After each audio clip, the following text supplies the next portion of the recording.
শিক্ষক হলেন মানুষ গড়ার কারিগর, তারাই ভালো মন্দের শিক্ষা দেন।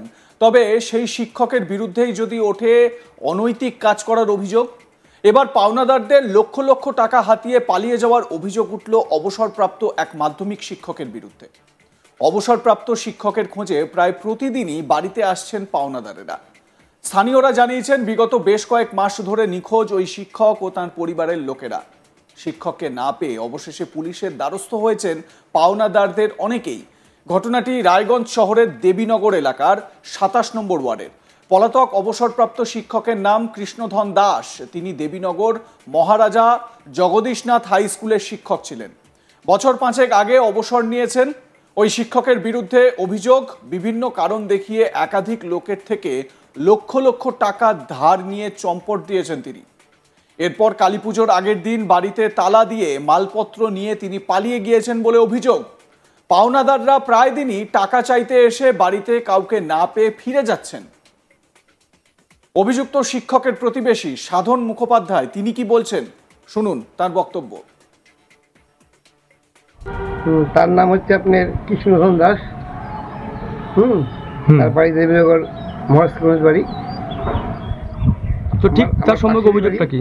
আমার পাশের বাড়ি। হ্যাঁ, অনেক লোকজন আসে, প্রায় মাঝে মাঝে লোক আসে, রাত্রিবেলা আসে, দিনের বেলা আসে।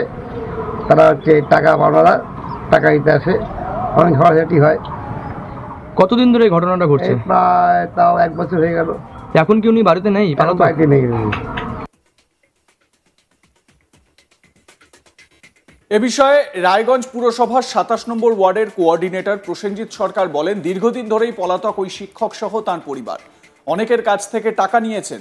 যারা টাকা পাবেন তারা প্রায় প্রতিদিনই আসছেন এবং খুব স্বাভাবিক, তারা তো পাওনাদার, তারা পাওনা টাকার জন্য তো তারা টাকাটা দেবেনি।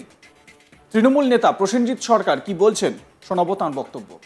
দুর্নীতি বলতে উনি আমাদের শিক্ষক ছিল, আমরা ওনাকে খুব সম্মান করতাম বা করি এখনো। তো শুনছি ওনার ছেলে বা উনি প্রচুর টাকা মার্কেট থেকে যেটা হয় ধার বা সুদে নিয়েছে আর দিতে পারেনি, পালিয়ে গেছে, এটাই শোনা যাচ্ছে। উনি কি চাকরির নাম করেও কি মানুষের কাছ থেকে টাকা নিয়েছে? সেটা বলতে পারবো না, চাকরির নাম করে ওরকম কোনো ঘটনা শুনিনি এখনো। তবে ওনার ছেলে মাঝখানে আইএস পাস করছে, গোটা ভারতবর্ষের মধ্যে 16 নম্বর র্যাঙ্কিং করছে, এরকম একটা আওয়াজ আমরা শুনেছিলাম। তার জন্য পুলিশ আসছিল, পুলিশ অ্যারেস্টও করছিল আর ছেড়ে দিয়েছে, এটা আমরা জানি। তো উনি কতদিন ধরে নাই এখন? প্রায় 3 মাস থেকে নেই। বাড়িতে কি পাওনাদাররা আসতেছে? পাওনাদার উনি থাকতেও আসতো, কয়েকবার রাত্রে 1টা-1:30টার সময় আমি গিয়ে তাদেরকে রিকোয়েস্ট করে চলে যাই, কারণ সেখানে থেকে পাওনাদাররা এসে গালাগালাজ করতে থাকে, ঢিল ছোড়াছড়ি করে। তাতে আমার আশেপাশের লোকজনেরও খুব অসুবিধা হয়, সবাই খুব অসুবিধার মধ্যে ছিল। পাওনাদাররা আসতো রাত দিন সবসময়।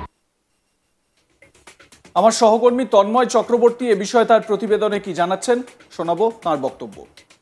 উত্তর দিনাজপুর জেলার রায়গঞ্জের দেবীনগরের মহারাজা জগদীশনাথ হাই স্কুলের প্রাক্তন শিক্ষক যিনি ছিলেন কৃষ্ণধন দাস, তার বিরুদ্ধে একটা অভিযোগ উঠেছে। তিনি অবসর করাকালীন আগে তিনি কিন্তু রায়গঞ্জের বহু মানুষের কাছ থেকে কিন্তু বিভিন্ন কারণ দর্শিয়ে লক্ষ লক্ষ টাকা কিন্তু হাতিয়ে নেয় এবং অনেককে বিভিন্ন ধরনের প্রলোভন দেয় এবং সেই প্রলোভনে পাও দেয় এবং তারপরে সেই টাকা তিনি নেন।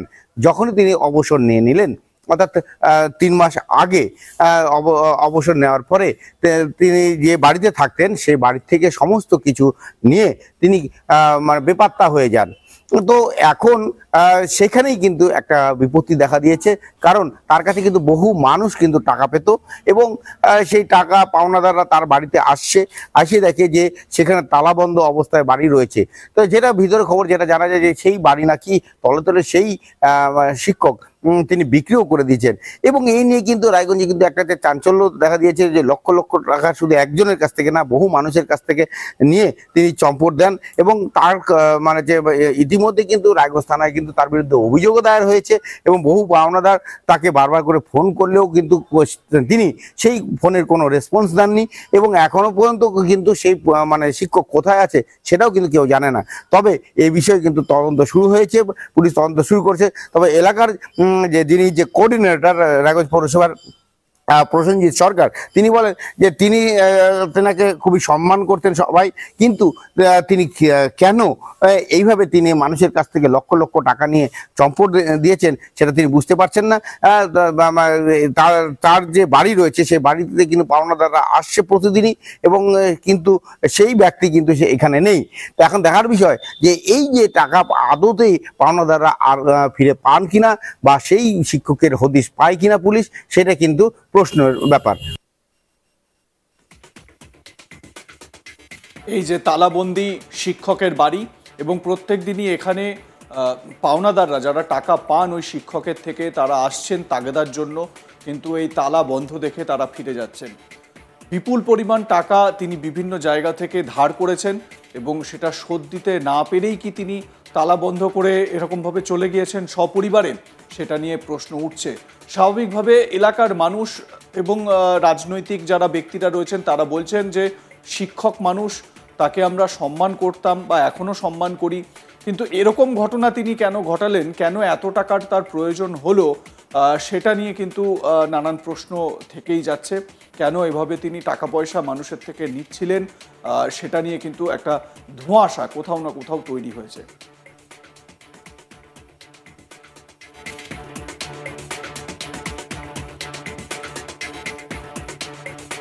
সাধন মুখার্জি অভিযুক্ত শিক্ষকের যিনি প্রতিবেশী, তিনি কি বলছেন শুনুন আরো একবার। তার নাম হচ্ছে আপনার কৃষ্ণধন দাস। তার বাড়ি দেবীনগর মহেশগঞ্জ বাড়ি।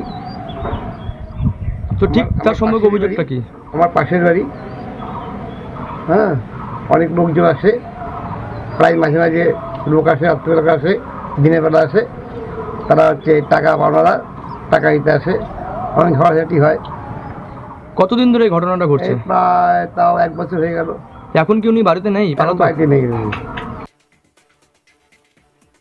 স্থানীয় তৃণমূল নেতা তথা 27 নম্বর ওয়ার্ডের কোঅর্ডিনেটর প্রসেনজিৎ সরকার কি বলছেন ওই শিক্ষক সম্পর্কে শুনুন। দুর্নীতি বলতে উনি আমাদের শিক্ষক ছিল, আমরা ওনাকে খুব সম্মান করতাম বা করি এখনো। তো শুনছি ওনার ছেলে বা উনি প্রচুর টাকা মার্কেট থেকে যেটা হয় ধার বা সুদে নিয়ে আর দিতে পারেনি, পালিয়ে গেছে, এটাই শোনা যাচ্ছে। উনি কি চাকরির নাম করেও কি মানুষের কাছ থেকে টাকা নিয়েছে? সেটা বলতে পারবো না, চাকরির নাম করে ওরকম কোনো ঘটনা শুনিনি এখনো। তবে ওনার ছেলে মাঝখানে আইএস পাস করছে, গোটা ভারতবর্ষের মধ্যে 16 নম্বর র্যাঙ্কিং করছে, এরকম একটা আওয়াজ আমরা শুনেছিলাম। তার জন্য পুলিশ আসছিল, পুলিশ অ্যারেস্টও করছিল আর ছেড়ে দিয়েছে, এটা আমরা জানি। তো উনি কতদিন ধরে নাই এখন? প্রায় 3 মাস থেকে নেই। আপনাদের মতামত জানান, দেখতে থাকুন আজ তাক বাংলা। সাবস্ক্রাইব করুন আমাদের ইউটিউব চ্যানেলটি, বেল আইকন প্রেস করুন নোটিফিকেশন পেতে।